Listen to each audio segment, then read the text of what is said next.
Ամերիկյան քաղաքական դաշտում վերջին ակորդներն են հնչում։ Սենատը վերջապես քվեարկեց կառավարության վերաբացման օգտին, փակելով ամենաերկար շոուն, որը ոչ ոք չէր ուզում, բայց բոլորը խաղում էին։ Երկնքում շոուն շարունակվում է, ավիաընկերությունները շարունակում են չեղարկել թռիչքները, իսկ Թրամփը ներկա բացակայ է անում $10,000 բոնուս աշխատածներին եւ կրճատումներ բացակայացներին։ Գերագույն դատարանը հիմնական մարտադաշտ։ Snap սննդային օգնության վճարումները մնում են անորոշ։ Մի նահանգ վճարում է ամբողջը, մյուսը կեսը, երրորդը սպասում է դատարանի որոշմանը։ BBC-ն մաքրում է եթերը ոչ թե տեխնիկապես, այլ բարոյապես։ Գլխավոր տնօրեններն են հրաժարական տվել Թրամփի ելույթի մոնտաժի սկանդալից հետո։ Խմբագրական մկրատն է արել սև գործը։ Օվալաձև աշխատասենյակում պատմություն գրվեց։ Սիրիայի առաջնորդ Ահմադ Ալ-Շարան այցելեց Սպիտակ տուն։ Սա առաջին պաշտոնական այցն է անկախությունից ի վեր։ Եղանակն ի տարբերություն քաղաքականության սառնաշունչ է։ Ձյուն է հարավում, անգամ Ֆլորիդան է նվեր ստացել անսովոր սառնությունը։ Փոքրիկ լճակը ողբերգության վկա, ինքնաթիռը, որ մարդասիրական բեռեր տանում Ջամայկա, ընկել է Ֆլորիդայում, դառնալով 2 մարդու մահվան պատճառ։ Եվ վերջում սպորտը գնում են նոր խաղադրույքի։ ՄՕԿ-ը վերջապես քննարկում է տրանսգենդեր կանանց մասնակցության արգելքը կանանց մրցումներին։ Այս եւ այլ լուրերի մանրամասները հաջորդիվ։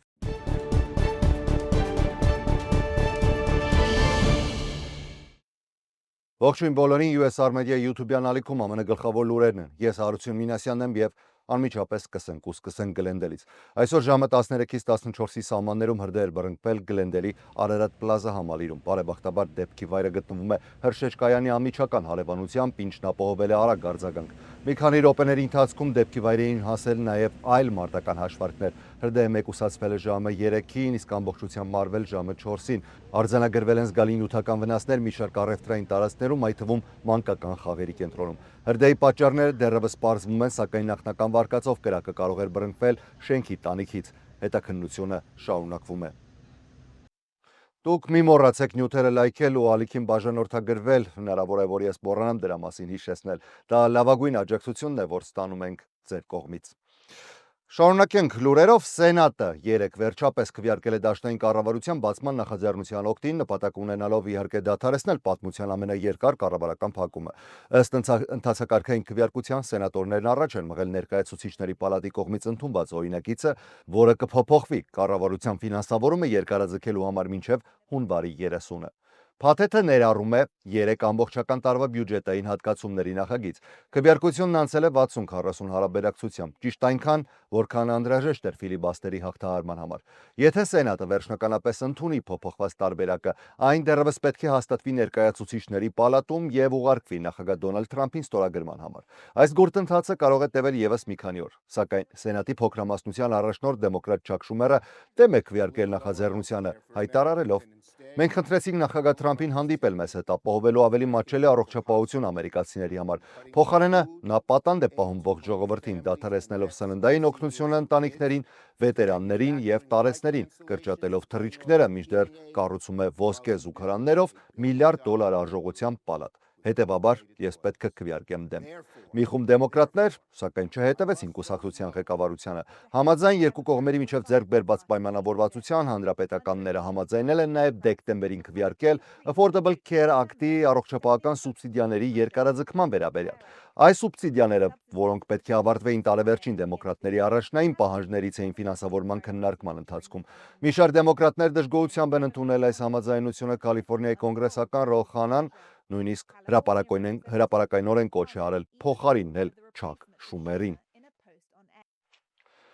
Այսօր Վաշինգտոնում կայացած ասուլիսում ներկայացուցիչների պալատի խոսնակ Մայք Ջոնսոնը հայտարարել է, որ Սենատի ընդունած օրինագծով կառավարությունը ֆինանսավորվելու է մինչև հունվարի 30-ը, իսկ դրա մեջ ներառված են նաև SNAP սննդային օգնության ամբողջական վճարումները մինչև 2026 թվականը, դաշնային աշխատողների հետ վճարները, վետերանների գյուղատնտեսության եւ օրենսդիր մարմնի ֆինանսավորման 3 օրենքների կիրառումը։ Խոսնակը նաև նշել է, որ նա 36-ժամյա ծանուցում է ուղարկել ներկայացուցիչների պալատի բոլոր անդամներին, հրավիրելով Վաշինգտոն քվեարկելու կառավարության վերաբացման օգտին։ Նախագահ Թրամփը հստակ ասել է. մենք ուզում ենք, որ կառավարությունը բացվի։ Նա անհամբեր սպասում է այս գործընթացի ավարտին, նշել է Ջոնսոնը, հավելելով, որ բոլոր հանրապետական առաջնորդները միակարծիք են այդ հարցում։ Ամփոփելով խոսքը, Ջոնսոնը շնորհակալություն է հայտնել այն 7 դեմոկրատներին եւ 1 անկախ սենատորին, ովքեր քվեարկել են կառավարության վերաբացման օգտին, ասելով.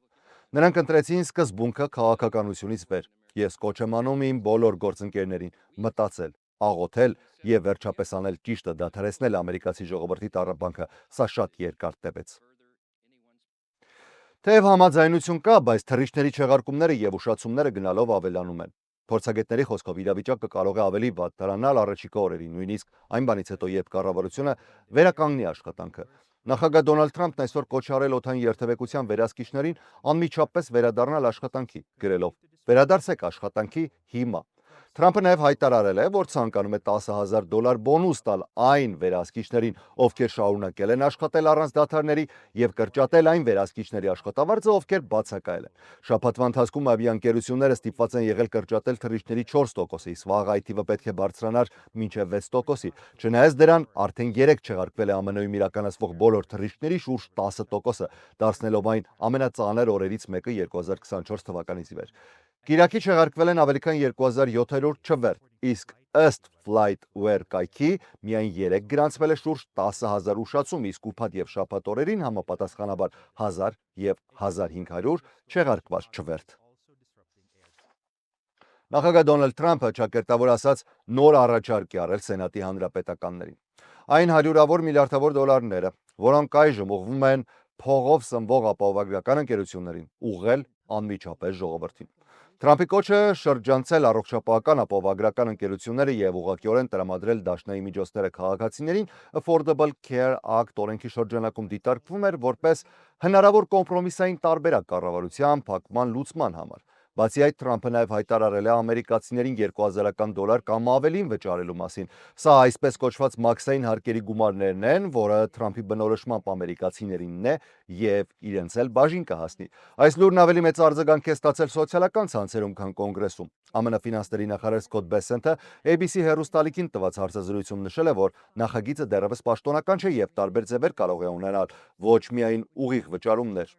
Դա կարող է լինել նախագահի օրակարգի մաս կազմող հարկային նվազեցումների ձևով։ Նրա խոսքով գաղափարը դեռևս պաշտոնապես չի ներկայացվել հանրապետական սենատորների։ Նախարարության տվյալներով այս տարվա առաջին 3 եռամսյակներում ԱՄՆ պետական բյուջեն հավաքագրել է մոտ $195 միլիարդ մաքսային մուտքերից։ Սակայն փորձագետները նշում են, որ այդ գումարը բավարար չէ բոլոր ամերիկացիներին $2000 վճարելու համար։ Եթե եկամտի սահմանը լինի $100,000, ապա մոտ 150 միլիոն չափահաս կհամարվեն իրավասու, ինչը կնշանակի մոտ $300 միլիարդ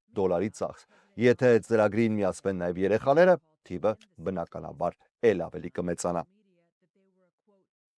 Նախագահ Թրամփի վարչակազմը այսօր կրկին դիմել է Գերագույն դատարան, պահանջելով, որ կառավարական փակման պայմաններում դադարեցված մնան SNAP սննդային օգնության ծրագրի ամբողջական վճարումները, չնայած նրան, որ միլիոնավոր ընտանիքներ պայքարում են սնունդ ապահովելու համար։ Ստորադաս դատարանները որոշել էին, որ կառավարությունը պարտավոր է շարունակել ամբողջական վճարումները, սակայն Գերագույն դատարանը պահանջել է վարչակազմից պատասխան այն բանից հետո, երբ Վերաքննիչ դատարանը նորից մերժել էր կառավարության պահանջը։ Գերագույն դատարանը որոշում կկայացնի երեքշաբթի։ Թրամփի վարչակազմը սկզբում հայտարարել էր, որ կառավարական փակման պատճառով ընդհանրապես նոյեմբերին SNAP վճարումներ չեն լինելու, սակայն այն բանից հետո, երբ մի շարք նահանգներ եւ հասարակական կազմակերպություններ դատի տվեցին, Մասաչուսեթսի եւ Ռոդ Այլանդի դատավորները որոշեցին, որ վարչակազմը չի կարող ամբողջությամբ կասեցնել նոյեմբերյան օգնությունը։ Դրանից հետո վարչակազմը հայտարարեց, որ օգտագործելու է արտակարգ հիմնադրամ առավելագույն վճարումների միայն 65%-ը տրամադրելու համար։ Սակայն Ռոդ Այլանդի դաշնային դատավոր Ջոն Մաքքոնելը հինգշաբթի որոշեց, որ դա բավարար չէ եւ պարտադրեց մինչեւ ուրբաթ ապահովել SNAP-ի ամբողջական ֆինանսավորումը։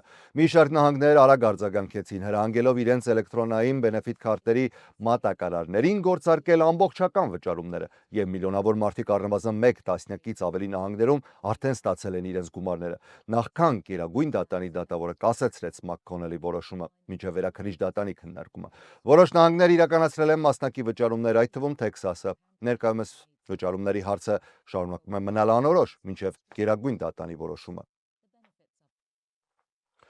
Թողարկման այս հատվածում շնորհակալություն եմ հայտնում մեր գործընկերներին։ Առաջինը Gerry's Mom's Bakery, որը բացի ամենահայտնի լավաշից առավոտյան թարմության հետ առաջարկում է սուրճի հետ վայելել նրբահամ ու թարմ բուրկիների տեսականների։ Կոզանյան Meat and Liquor Market։ Իսկական արեշտավարժներ են այստեղ աշխատում, նրանք ոչ միայն գիտակն են իրենց գործին, այլև նվիրված բառի ամենաուժեղ իմաստով։ Եվ իհարկե Cosmopolis ռեստորան and Banquet Hall, որը հիմա հանդես է գալիս նոր նախաձեռնությամբ Cosmo Catering, 8-ից 12 անձի համար ֆանտաստիկ, հարուստ ու համեղ սեթ, կատարյալ ընտանեկան կամ ընկերական ընթրիքների համար։ Շնորհակալ ենք մեր գործընկերներին համեղ համագործակցության համար, այսպես ավելի ճիշտ կլինի ասել։ Միջազգային մեկ լուր BBC-ի երկու բարձրագույն ղեկավարներ հրաժարական են տվել 3 հեռարձակողի նկատմամբ կողմնակալության մեղադրանքների ֆոնին։ Այդ թվում ԱՄՆ նախագահ Դոնալդ Թրամփի ելույթի մոնտաժման դեպքի շուրջ գլխավոր տնօրեն Թիմ Դեյվին, BBC-ի ամենաբարձր պաշտոնյան, հրաժարական է ներկայացրել այն բանից հետո, երբ Daily Telegraph պարբերականը հրապարակել էր ներքին հուշագիր, որտեղ նշվել էր մի շարք խախտումների մասին կապված Իսրայել-Համաս պատերազմի լուսաբանման եւ 2021 թվականի հունվարի 6-ին Վաշինգտոնում Թրամփի ելույթի մոնտաժի հետ կապված։ Ըստ հուշագրի BBC-ի հիմնական վավերագրական հաղորդումը Պանորաման Թրամփի ելույթից մի քանի հատվածներ էր միացրել այնպես, որ թվար, թե նա կոչ էր անում մարդկանց ներխուժել Կապիտոլիում։ Վավերագրական ֆիլմում ցույց էր տրվել ելույթի այն մասը, որտեղ Թրամփն ասում է. «Մենք պատրաստվում ենք քայլել դեպի Կապիտոլիում եւ քաջալերել մեր սենատորներին եւ կոնգրեսականներին»։ Սակայն Պանորամայում այդ խոսքերը մոնտաժվել էին ելույթի մյուս հատվածների հետ, այդ թվում այն հատվածի, որտեղ Թրամփն ասում էր. «Մենք կպայքարենք որքան կարող ենք»։ Դեյվին BBC-ին ղեկավարում էր 2020 թվականից։ Նա իր հայտարարության մեջ նշել է, որ հեռանալու որոշումը բոլորովին այլ է։ Տարիների ընթացքում այս չափազանց լարված ժամանակներում ղեկավար պաշտոնի անձնական եւ մասնագիտական ծանրաբեռնվածության մասին խորելուց հետո հրաժարական եմ տալիս։ Դեյվին կմնա պաշտոնում մի քանի ամիս մինչև նոր ղեկավարի նշանակումը։ Նույն օրը հրաժարական է ներկայացրել նաև BBC News-ի գործադիր տնօրեն Դեբորա Թերնեսը։ Դոնալդ Թրամփը ողջունել է հրաժարականները, երկու ղեկավարներին էլ անվանելով շատ անազնիվ մարդիկ։ Հրապարակված ներքին զեկույցում նշվել է նաև, որ BBC-ի արաբերեն ծառայությունը ցուցադրել է հակաիսրայելական կողմնակալություն ունեցող Գազայի պատերազմի վերաբերյալ լուսաբանման թեմաներ։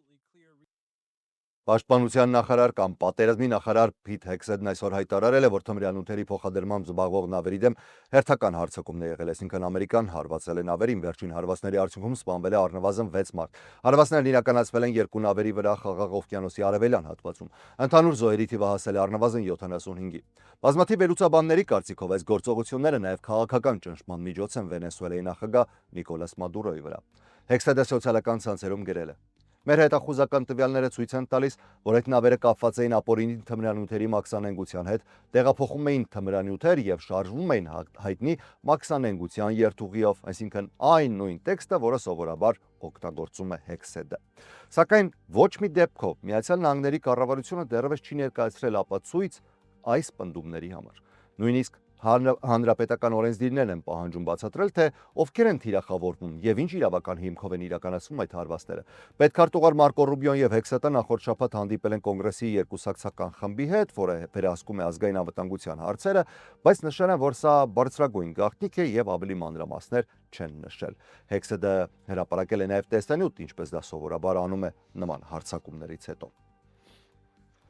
Նախագահ Դոնալդ Թրամփը ներում է շնորհել իր նախկին անձնական փաստաբան Ռուդի Ջուլիանին, նախկին աշխատակազմի ղեկավար Մարկ Մեդոուզին եւ մի շարք այլ համախոհների, որոնք ներգրաված են 2020 թվականի նախագահական ընտրությունների արդյունքները շրջելու փորձերում։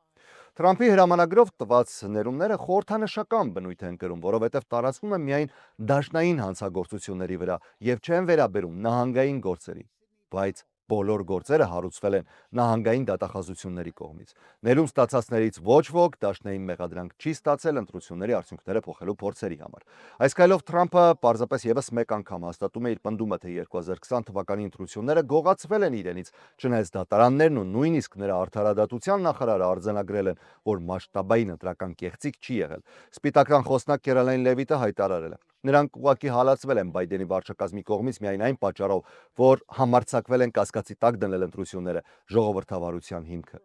Իրավաբանների գնահատմամբ ներումների այս որոշումը իրավական հետևանք գրեթե չունի, սակայն ունի ուղղակի հստակ քաղաքական նշանակություն։ Այսօր Դոնալդ Թրամփը Սպիտակ տանը հյուրընկալել է Սիրիայի նախագահ Ահմեդ Ալ-Շարային, ողջունելով մի պետության վերադարձը, կարելի ասել աշխարհ, որը երբևէ համարվում էր միջազգային մեկուսացման մեջ գտնվող երկիր։ Այժմ Սիրիան միանում է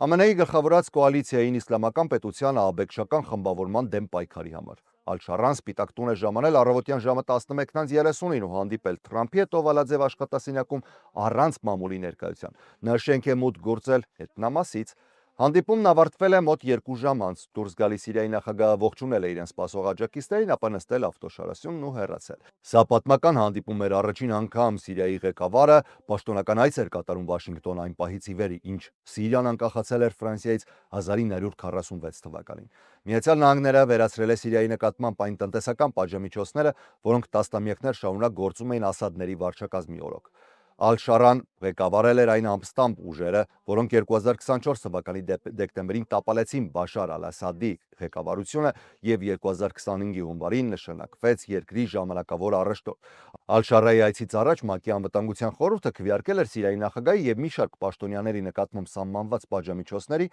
վերացման օգտին։ Վաղը Միացյալ Նահանգներում նշվում է վետերանների օրը, որն ի սկզբանե եղել է առաջին համաշխարհային պատերազմի ավարտի տոն, սակայն ժամանակի ընթացքում այն վերածվել է բոլոր ամերիկացի վետերաններին եւ ծառայության մեջ գտնվող զինծառայողներին նվիրված օրվա։ Այս տարի սակայն վետերանների օրվա բազմաթիվ միջոցառումներ չեղարկվել են կառավարական փակման շատդաունի պատճառով։ Վետերանների օրը ձևավորվել է որպես զինադադարի օր, նշելով դաշնակիցների եւ Գերմանիայի միջև կնքված զինադադարը, որ ուժի մեջ է մտել 1918 թվականի նոյեմբերի 11-ին ժամը 11-ին։ Առաջին անգամ այն նշվել է 1919 թվականին նախագահ Վուդրո Վիլսոնի օրոք, իսկ 1938-ին կոնգրեսը նոյեմբերի 11-ը սահմանել է որպես պաշտոնական դաշնային տոն։ Կառավարական բոլոր գրասենյակները, դատական մարմինները եւ փոստային ծառայությունները փակ են։ Որոշ պետական դպրոցներ կշարունակեն գործել, սակայն հիմնականում փակ են տոնի կապակցությամբ։ Ամերիկյան ֆոնդային շուկան շարունակելու է աշխատել սովորական ռեժիմով, սակայն բանկերի մեծ մասը եւ պարտատոմսերի շուկան փակ են։ Խոշոր մանրածախ ցանցերը, Walmart-ը, Target-ը, Home Depot-ն եւ մյուսները բաց են լինելու եւ անգամ առաջարկում են տոնական զեղչեր։ Ամերիկայի մեծ մասը օրը դիմավորել է տարվա առաջին սառնաշունչ ալիքով, որը բերել է ձյուն երկրի մի շարք շրջաններում եւ կտրուկ ջերմաստիճանի անկում ներառյալ Ֆլորիդայում։ Օհայոյում, Արևմտյան Վիրջինիայում եւ Քենտակիում հայտարարվել են սառնամոլեկի նախազգուշացումներ։ Սառը օդը կծածկի նաեւ հարավային նահանգների մեծ մասը Թեքսասից եւ Օքլահոմայից մինչեւ Ալաբամա ու Ջորջիա։ Տեղական իշխանություններն արդեն բացել են տաք ապաստարաններ բնակիչների համար։ Հյուսիսային նահանգներում, Միչիգանում, Ինդիանայում եւ Վիսկոնսինում օդերևութաբանները զգուշացնում են վտանգավոր ճանապարհային պայմանների մասին։ Այսօր առավոտյան Ֆլորիդայի Coral Springs քաղաքի բնակելի թաղամասում փոքր ինքնաթիռ է կործանվել, այն մարդասիրական առաքելությամբ շարժվում էր դեպի Ջամայկա։ Ինքնաթիռն ընկել է բակի լճակի մեջ, որի արդյունքում 2 մարդ է զոհվել։ Ոստիկանությունը զգուշացրել է բնակիչներին, որ ամբողջ տարածքում 2 օր շարունակվելու են հետաքննչական աշխատանքները։ Դաշտային ավիացիոն վարչությունն է հետաքննում վթարի պատճառները։ Այն մեկնարկել էր Ֆորտ Լոդերդեյլի օդանավակայանից առավոտյան ժամը 10:14-ին, իսկ վթարը տեղի է ունեցել ընդամենը 5 րոպե անց 10:19-ին։ Իսկ լուրերը ավարտենք դրական ակորդով։ Միջազգային օլիմպիական կոմիտեն պատրաստվում է արգելել տրանսգենդեր կանանց մասնակցությունը բոլոր կանանց սպորտային կատեգորիաներում, հայտնում է The Times-ը հղում անելով իր աղբյուրների։ Ըստ տեղեկությունների փոփոխությունը պաշտոնապես կհայտարարվի հաջորդ տարվա սկզբին։ Աղբյուրների փոխանցմամբ այս որոշումը կայացվել է հիմնվելով կոմիտեի իրականացրած գիտական ուսումնասիրության վրա, որն ուսումնասիրել է կենսաբանական, արական սեռի ֆիզիկական առավելությունները։ Կարծես թե մի փոքր ուշացած։ Հետազոտության արդյունքները փակտիստում ներկայացրել է Օլիմպիական կոմիտեի բժշկական եւ գիտական բաժնի տնօրեն դոկտոր Ջեյն Թորնթոնը։ Ներկայում գործող կանոնների համաձայն տրանսգենդեր կանայք կարող են մասնակցել կանանց մրցումներին, եթե ունեն նվազեցված տեստոստերոնի մակարդակ, սակայն վերջնական որոշումը թողնվել է առանձին մարզական ֆեդերացիաներին։ Այնուամենայնիվ, Օլիմպիական կոմիտեն հայտարարել է, որ վերջնական որոշում առայժմ չի ընդունվել։ Աշխատանքային խումբը շարունակում է քննարկումները եւ որևէ պաշտոնական որոշում առայժմ չկա, նշել է կոմիտեի խոսնակը։ Օլիմպիական խաղերում մի քանի նախադեպ։ Տոկիոյի օլիմպիական խաղերում Նոր Զելանդիայի ծանրամարտիկ Լորեր Հաբարդը դարձավ օլիմպիական խաղերում մասնակցած առաջին տրանսգենդեր կինը։ Նույն թվականին կանադացի ոչ բինար ֆուտբոլիստ Քուինը նվաճեց ոսկե մեդալ կանանց հավաքականի կազմում։ Տրանսգենդեր հեծանվոր Չելսի Վոլֆը ընտրվել էր որպես Միացյալ Նահանգների BMX թիմի պահեստային մարզիկ, սակայն մրցմանը չմասնակցեց։ 2024 թվականի Փարիզի օլիմպիական խաղերում ալժիրցի բռնցքամարտիկ Իման Խալիֆը պարկություն էր առաջացրել, նախկինում չանցնելով գենդերային համապատասխանության թեստը, բայց հետագայում հայտարարել էր, որ ծնվել է կին եւ երբեք չի նույնացվել որպես տրանսգենդեր։ Այս նոր կանոնը գալիս է ՄՕԿ-ի նախագահ Քիրստի Քովենթրիի խոստումից պաշտպանել կանանց սպորտային կատեգորիան։ Իսկ ինչպես նշեցի, սա վերջին լուրն էր ու այսքանը ես Հարություն Մինասյանն եմ։ Շնորհակալ եմ ուշադրության համար։ Առողջ եղեք։